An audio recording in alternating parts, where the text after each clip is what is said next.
Olá, meus queridos! Hoje eu vou mostrar para vocês um pequeno programinha, o nosso primeiro programinha feito totalmente em Assembly, o famoso Hello World.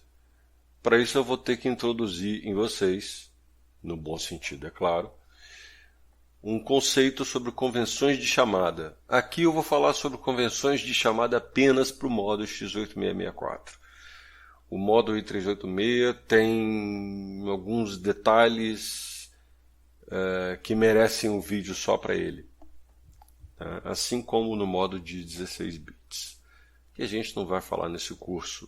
Ou, se eu falar, vai ser en passant. Bem, o que são convenções de chamada?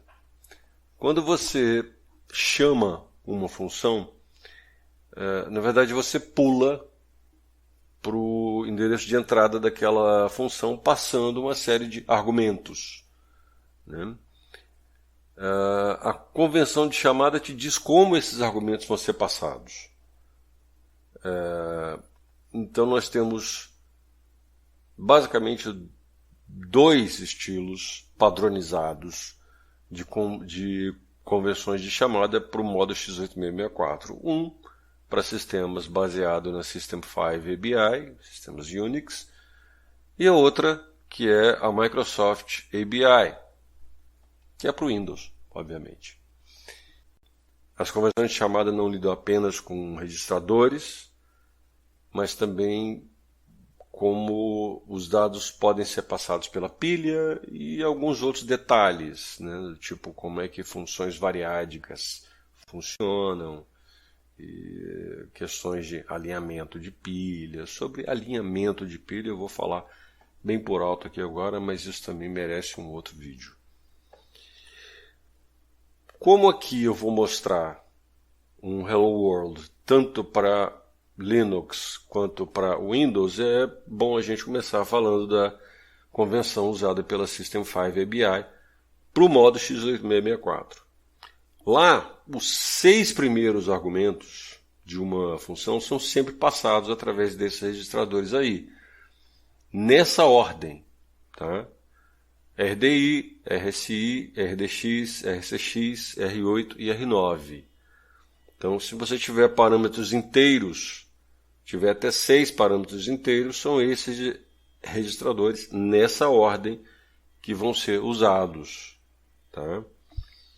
Não importa onde esses argumentos inteiros estejam na lista de argumentos da sua função. Onde eles aparecem, você usa um desses na ordem que está aí. Se houver um sétimo argumento, um oitavo, um nono, um décimo, eles têm que ser empilhados. Tá? E quando a sua função retornar, o seu código tem que limpar a pilha, tem que jogar fora aquilo que foi empilhado. Tá? Essa é a convenção usada por System 5 ABI, que é a mesma convenção usada pela linguagem C. O retorno de uma função é sempre retornado em RAX. Ok? Diferente da System 5 ABI, mas não tão diferente assim, nós temos a convenção da Microsoft. Ela é um pouco mais restrita. Tá? Ela lida apenas com os 4 primeiros argumentos. Tá? Os 4 primeiros são passados em RCX, RDX, R8 e R9. Os registradores RDI e RSI precisam ser preservados entre chamadas. Tá? Sobre essa questão de preservação de valores de registradores eu falo em outro vídeo. Mas são esses 4 argumentos aí. Só que a Microsoft ABI, ela não toma os argumentos inteiros quando eles aparecem e usam essa sequência. Tá? No caso aí eu dei esse exemplo desse protótipo dessa função f em C, onde os argumentos A, C e E estão intercalados com 2 argumentos do tipo float, que não são inteiros. Tá? Então, o A, sendo o primeiro argumento, ele é passado para SX, porque é int, né? Já o C, ele pula o RDX, porque ele não é o segundo argumento da minha função, ele é o terceiro. Então ele é passado por R8D. Como apenas os 4 primeiros argumentos valem para aquela sequência, o argumento E tem que ser empilhado, tá? Porque está fora da posição ali. Ou seja, a Microsoft ABI, ela usa aqueles 4 registradores, mas a lista de argumentos é posicional, tá? Não é sequencial, como na System 5 ABI. E aqui também nós temos RAX, que retorna alguma coisa que, se a função retorna alguma coisa inteira, né? Bem, e nós vamos começar mostrando um codiguinho Hello World para Linux. Mas para isso eu tenho que falar para vocês da System Calls. O Linux ele fornece uma série de funções que podem ser usadas diretamente em C e podem ser usadas diretamente em Assembly também, tá? Essas funções, vocês obtêm uma lista delas, por exemplo, nessa URL aí. Eu coloquei ela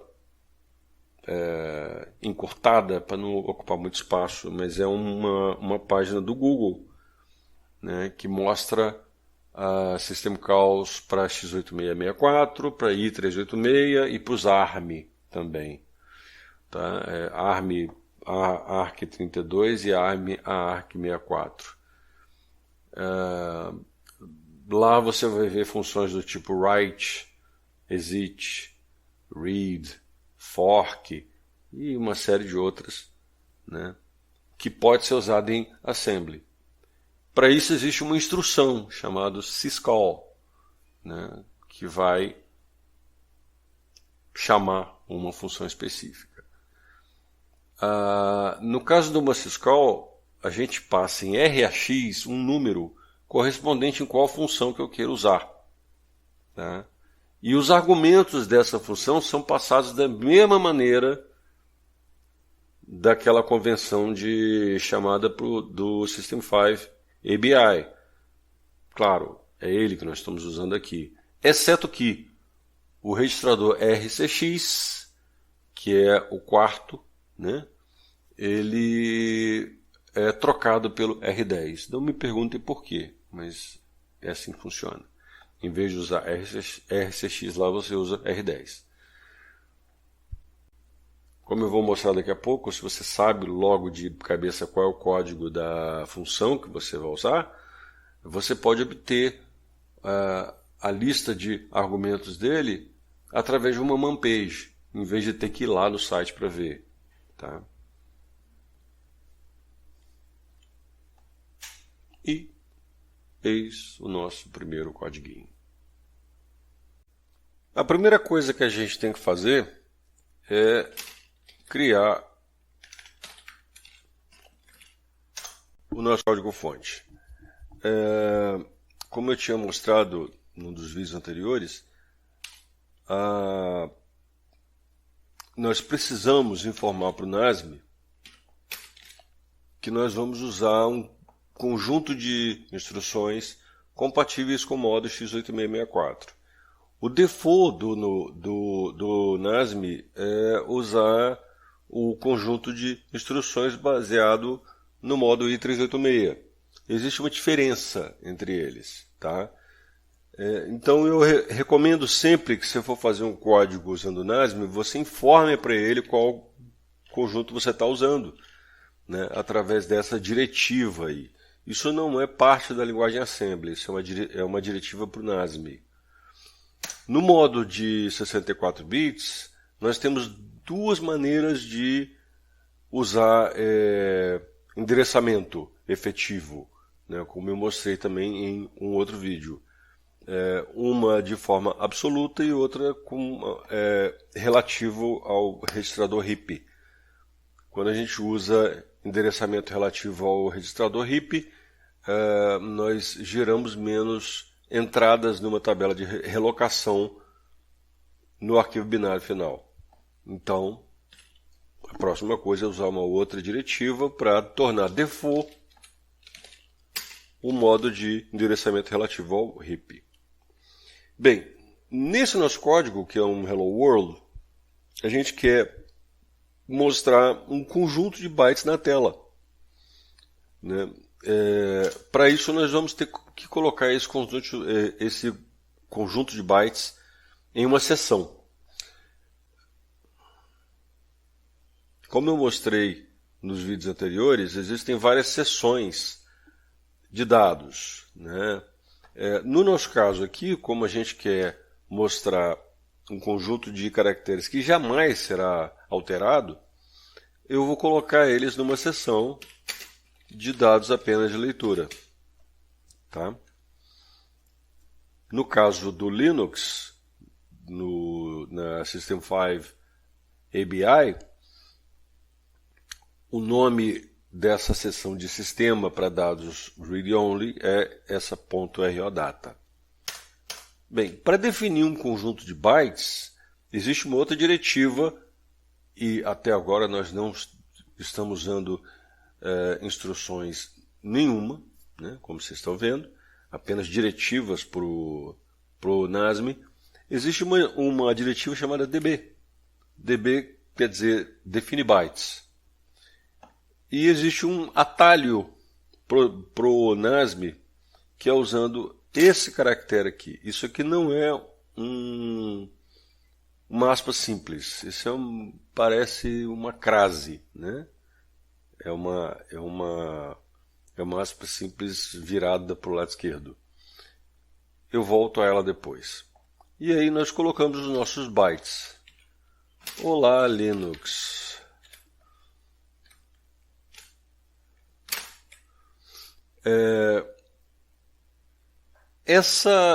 Esse delimitador, que não é uma aspa simples nem uma aspa dupla, ele permite o uso dessas sequências de escape aqui, né?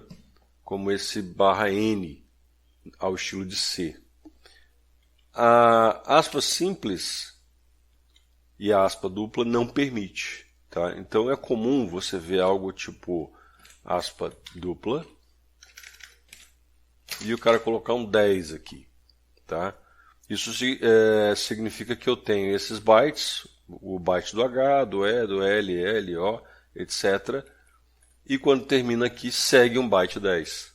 Tá? 10 é o código de nova linha, né? Só que o NASM permite isso aqui, né? Você usar esse cara e usar o estilo de C, que é mais interessante. Para quem mexe com C, sabe que toda string termina com o byte 0. Nós não vamos precisar disso aqui, tá? Bem, esse conjunto de bytes aqui precisa ser, ele vai ser carregado para alguma posição de memória que foi alocada para essa seção ROData, né, que veio do seu executável.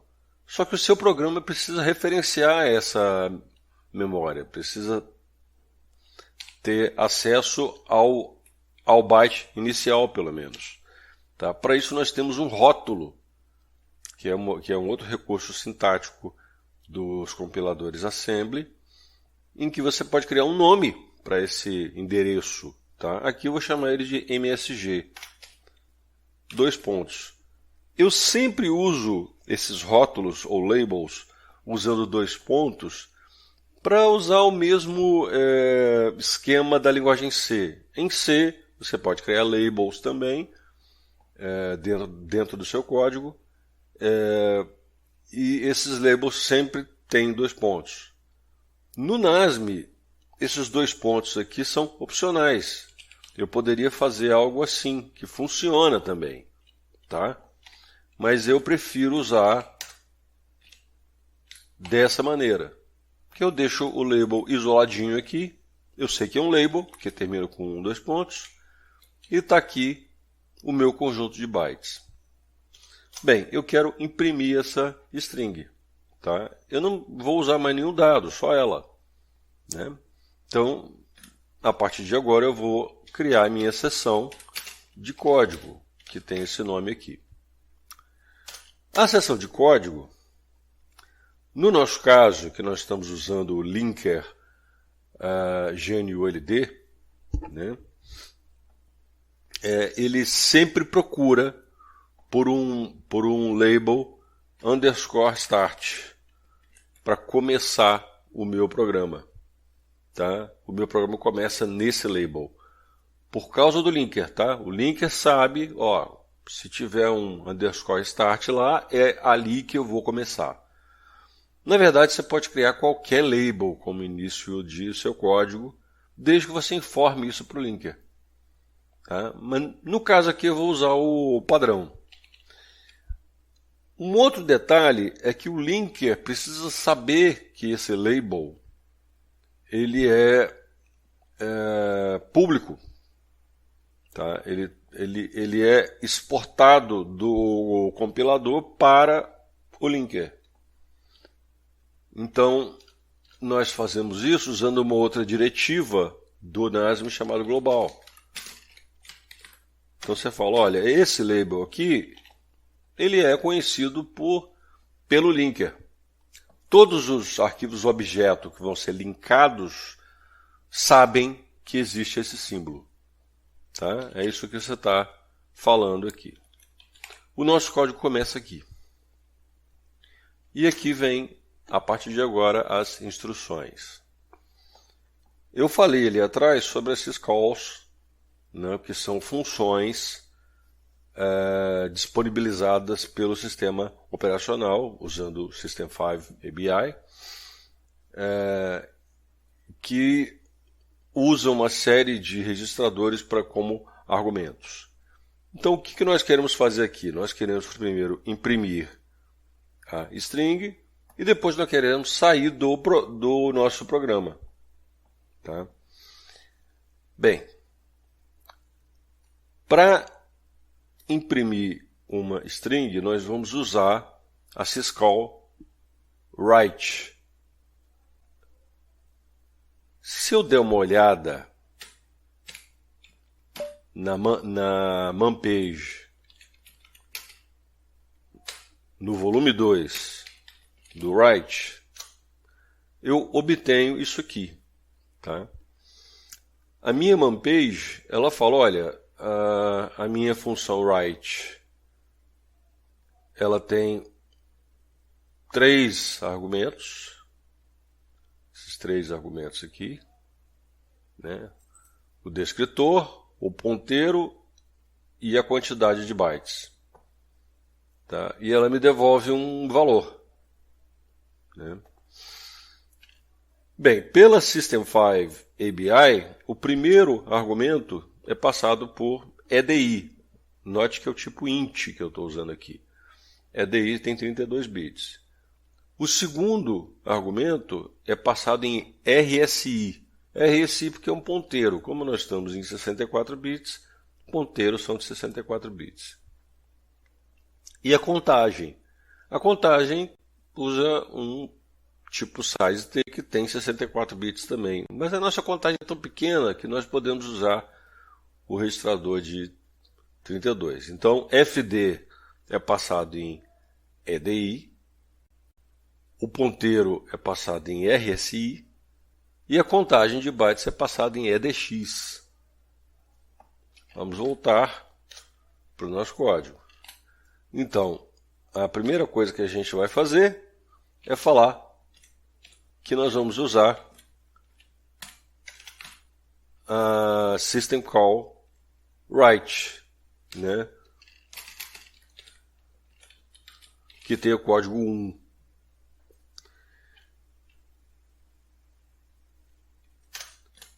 Depois, nós vamos botar em EDI o mesmo EAX. Por quê? Porque stdout é igual a 1. Como nós já temos EAX igual a 1, basta copiar EAX para dentro de EDI. Note que nós estamos usando a instrução move. Move ele move o que está do lado direito para o lado esquerdo. Só isso que ele faz. Agora eu tenho que carregar RSI com o ponteiro daquela mensagem lá. Tá? Acontece que eu vou ter que pegar um endereço. Tá? Você poderia fazer isso aqui, RSI, MSG. Tá? No caso do NASM, o que ele vai fazer é calcular o endereço de onde está esse MSG e vai colocar aqui. Tá? Só que isso vai gerar relocação. Tá? Isso não é um endereço efetivo. Tá? Somente os endereços efetivos é que são relativos ao heap. Tá? Nesse caso aqui, ele vai gerar uma entrada de relocação e o seu código não vai nem funcionar. Tá?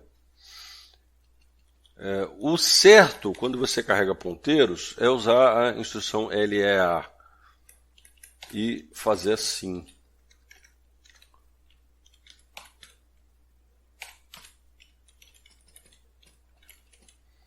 Tá?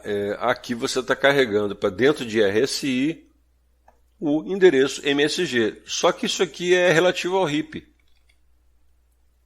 Tá? Então, não tem relocação nenhuma. E agora a gente carrega EDX com o tamanho da mensagem. Opa, mas eu não sei qual é o tamanho da mensagem. Você pode contar quantos bytes tem aqui em cima, né?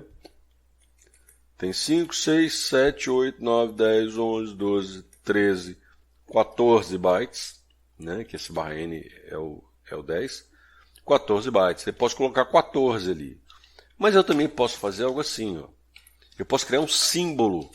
Isso aqui não é um identificador de label, tá? Isso é um símbolo. É uma outra diretiva do compilador, tá? EQW quer dizer equate.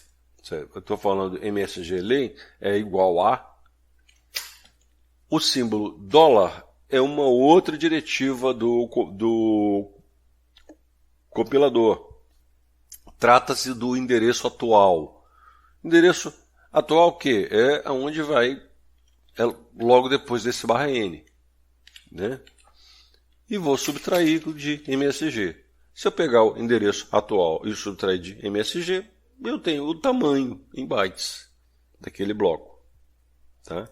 Então agora eu tenho um símbolo que contém calculado o tamanho da minha string.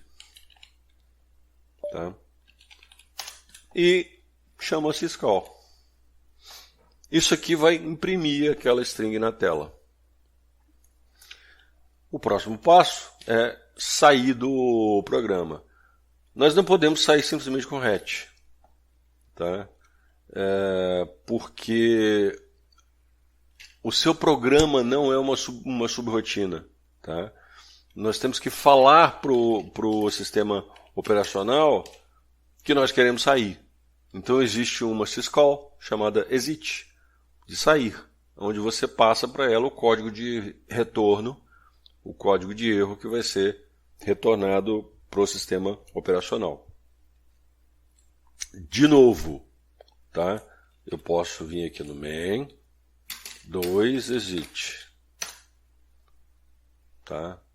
Então, exit, tá aquele underscore exit ali? Pois é, ele só tem um argumento, que é o status que você vai voltar para o sistema operacional.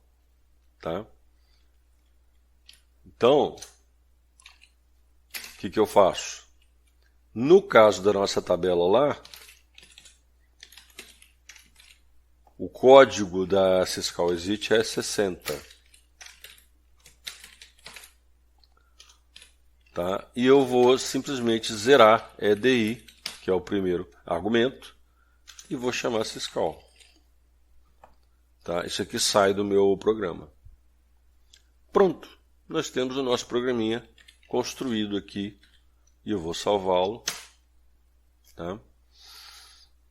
Vamos ver se ele compila? elf64 hello.o hello.asm. Compilou, sem problema. Geramos o arquivo obj e agora nós vamos linkar. Eu vou tirar tudo quanto é informação simbólica do arquivo final. Vou gerar o hello baseado em hello.o. Não deu problema. Compilou perfeitamente. Vamos agora executá-lo. Funcionou. Então, com isso nós temos o nosso primeiro programa, tá? Explicado passo a passo. Nota que eu não estou usando nenhuma instrução complicada, né? É apenas move, que move, por exemplo, aqui um para dentro de EAX, EAX para dentro de EDI. A mais complicadinha é essa LEA. LEA simplesmente pega esse endereço aqui, calcula e coloca dentro do registrador. Ele não lê a posição de memória apontada, tá? Ele calcula o endereço que está aqui dentro e esse cálculo ele põe dentro de RSI. Aqui eu estou usando esse msglen, que foi um símbolo que eu defini, né? E a instrução syscall, que chama a syscall. No caso do Windows, a coisa muda um pouquinho. Existem algumas diferenças entre o código Hello, criado para o System 5, do código criado para o Windows. Aqui vai algumas, na verdade. Né? Inicialmente nós temos mais ou menos as mesmas coisas, né? Temos que falar que estamos usando o x8664, endereços efetivos são relativos ao RIP, e nós vamos criar a nossa seção, vamos colocar o nosso bloco de bytes numa seção read-only. Mas no caso do Windows, a Microsoft usa uma seção .rdata, não .rldata. Ok? O resto fica mais ou menos a mesma coisa, exceto pela adição do /R aqui, porque o padrão Microsoft da salto de linha exige tanto o retorno do carro quanto o salto de linha, o /R e o /N. O nosso símbolo permanece o mesmo. E aí nós temos o nosso bloco de texto, de código, desculpa. Essa extern aqui é uma diretiva em que você informa para o compilador que nós vamos usar símbolos que não estão definidos nesse código-fonte. Tá? Aqui nós precisamos usar o Win32 API, porque usar syscalls no Windows, e também existem syscalls, é meio complicado. Tá? Primeiro porque elas não são muito bem padronizadas de Windows para Windows. Segundo que elas são um pouquinho mais difíceis de ser usadas. Então, nós vamos usar a Win32 API, especificamente as funções getStandardHandle, writeConsole e exitProcess. O resto não muda muito. Né? Definimos o nosso start, porque estamos usando o GNU-LD, e começamos o nosso código. Diferente do System 5, o seu código ele não inicia com o stack pointer alinhado por dqword. Essa é uma exigência das ABIs, tá? Dos System 5 e da Microsoft. Então nós precisamos alinhar. Basta subtrair 8 ao stack pointer que ele fica alinhado por dqword. E aí nós vamos usar uma chamada à função getStandardHandle para obter o handle do stdout. É assim que funciona com o Win32 API. Se você der uma olhada lá no MSDN, você vai ver que essa função tem um argumento só do tipo The Word, do tipo integer, na verdade. E se você passar -11, ele te volta esse handle. Quando ele volta esse handle em RAX. A convenção de chamada da Microsoft é diferente da System 5. O primeiro argumento vai em RCX, o segundo argumento em RDX. Desculpa, que está errado. O terceiro argumento em R8 e o quarto argumento em R9. Se houver um quinto argumento, e no caso aqui tem, tá? Ele precisa ser empilhado. Tá?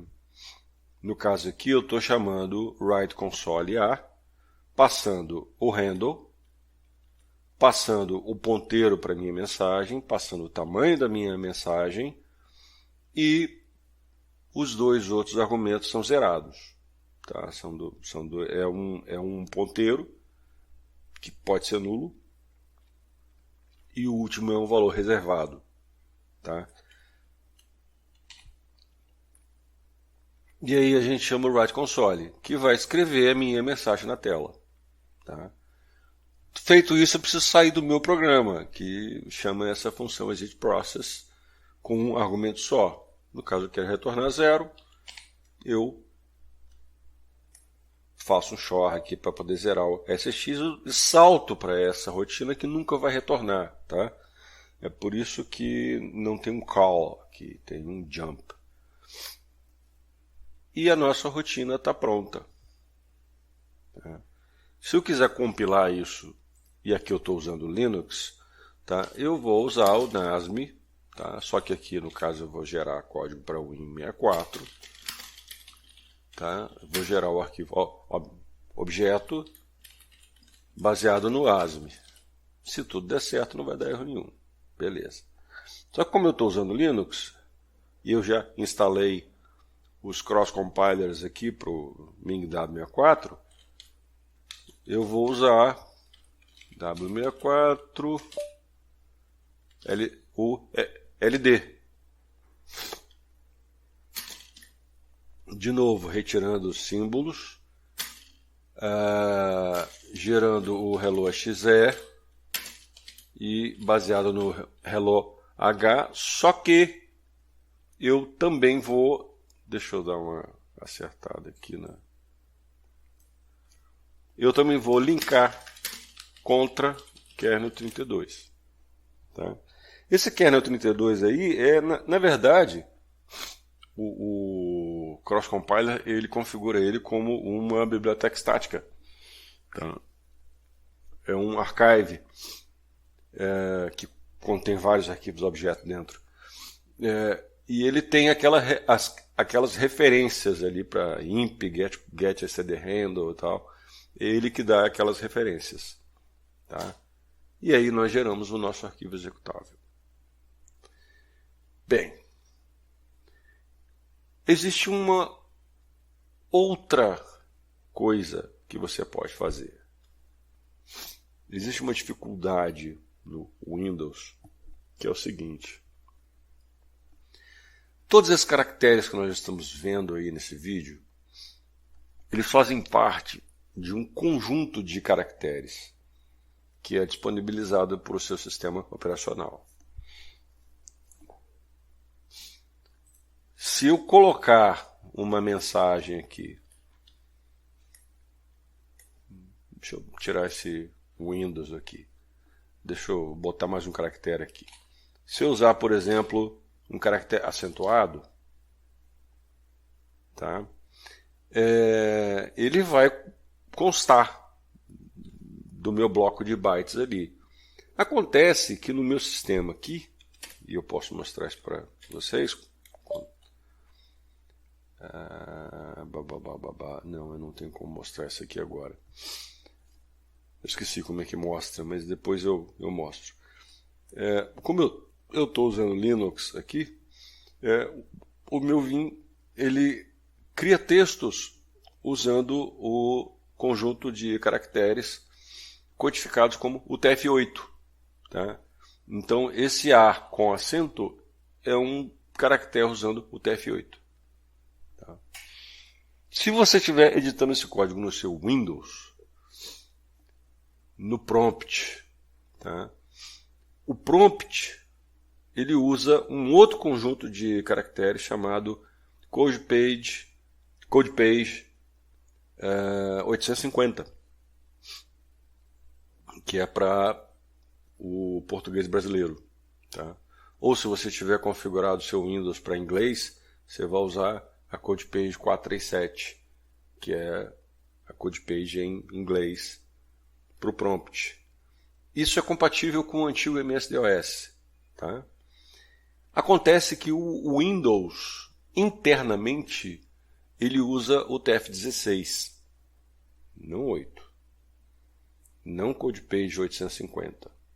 E muito menos aquele char7, aquele conjunto de caracteres chamados de Windows 12.5.2, que é o que você normalmente usa. Né? Então, o que você pode fazer? Se você quiser garantir que esse código vai compilar em qualquer lugar, tá? Você pode usar... Desculpa. Deixa eu sair. Você pode usar o TF-16. É o mesmo código-fonte. Tá? Acontece que agora a nossa mensagem ela é definida como words e não como bytes. Cada letra equivale a uma palavra de 16 bits. Tá? E o NASM tem essa diretiva aqui, underscore UTF-16LE, em que você pode passar a sua string aqui, que ele vai, na hora de gerar o seu código, ele vai gerar isso aqui em UTF-16. Tá? A outra diferença é que as funções que lidam com strings precisam usar agora o que a Microsoft chama de wide char, né? Que são strings com cada entrada tendo 16 bits. Né? O resto do código não muda quase nada, exceto pelo tamanho aqui. Esse msglen, a função writeConsole, ela pede para ser colocado em, de novo também está errado aqui, em R8, ela pede para ser colocado o número de caracteres e não o número de bytes.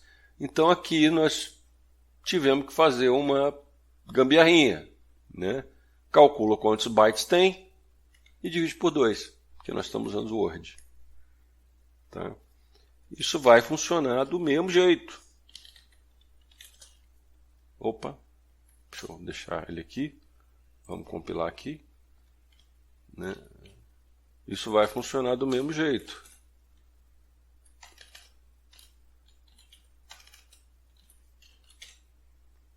Tá? Ele vai compilar. E aqui a gente vai linkar o TF-16, o TF-16.org, né? Vai bonitinho, tá? Se eu der uma olhada, olha, os arquivos XE estão ali, os dois. Tem o mesmo tamanho, mais ou menos, eles, porque né, a minha string não é tão grande assim. Mas se eu der um objdump, se eu não me engano, é S, de hello, é XE.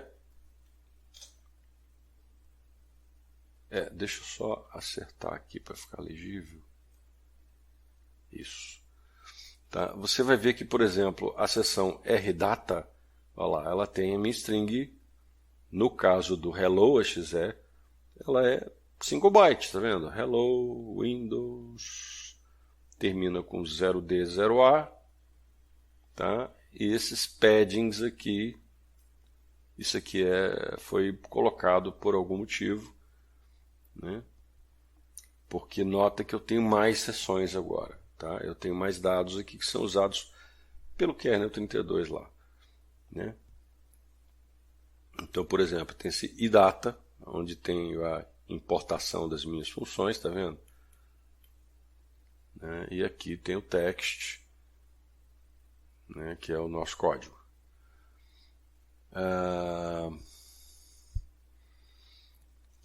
Se eu fizer a mesma coisa para o hello UTF-16 exe, deixa eu botar um less aqui só para garantir que não vai escapar muito. Não, não ia escapar não. Repara que agora cada caractere são 2 bytes. Né? Então 0048 é o H, 0056 e por aí vai. Né? Tá em UTF-8 Little Endian, né? 0D é 000D, 000A, tá? Ou seja, aqui está com o TF8. Tá? Se você quiser colocar acento aqui, ele vai sair com o código do acento em UTF-8, em UTF-16 certinho, tá? Então essa é a forma de você garantir que o seu código vai rodar